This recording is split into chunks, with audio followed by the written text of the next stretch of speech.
তো শুভ সন্ধ্যা বন্ধুরা। আমি আজকে আবার এসেছি মিনি কিচেনের রান্না নিয়ে। আজকে আমি ধনিয়া চিকেন করব।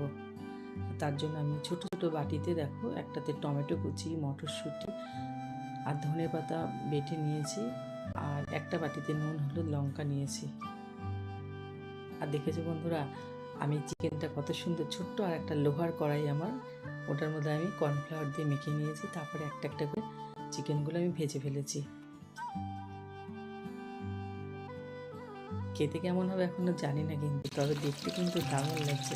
তোমাদের কেমন লাগছে আমাকে অবশ্যই জানাবে। এখন আমার সেট আপটা রেডি হয়নি, পুরোটা রেডি হয়নি, তারপর তোমাদের দেখাবো। আর নতুন নতুন আরও অনেক রকমের রান্না করব। রান্নাঘরে যেরকমভাবে কাজ করি এখানেও ঠিক সেইভাবেই করব।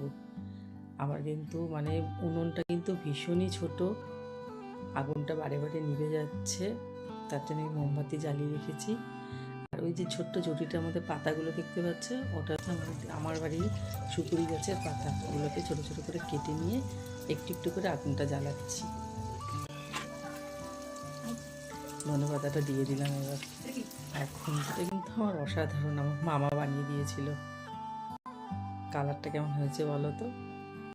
তোমাদের সাথে কথা বলতে বলতে রান্নাটা প্রায় অনেকটা এগিয়ে গেছে। রান্নাটা কিন্তু দেখতে ভালো লাগে, কিন্তু করতে ভীষণ কষ্ট বন্ধুরা। এই মিনি কিচেনে যারা করে তারাই বোঝে। আমার তো দেখে খুব ভালো লাগতো, খালি ভাবতাম কবে করব কবে করব। লাস্টে না একটু বাটার দিয়ে দিলাম, নুন টুন সব কিছু একেই দিয়েছিলাম। আর মেয়েকে ডাকলাম টেস্ট করার জন্য, ও খেয়ে বলবে কেমন হয়েছে।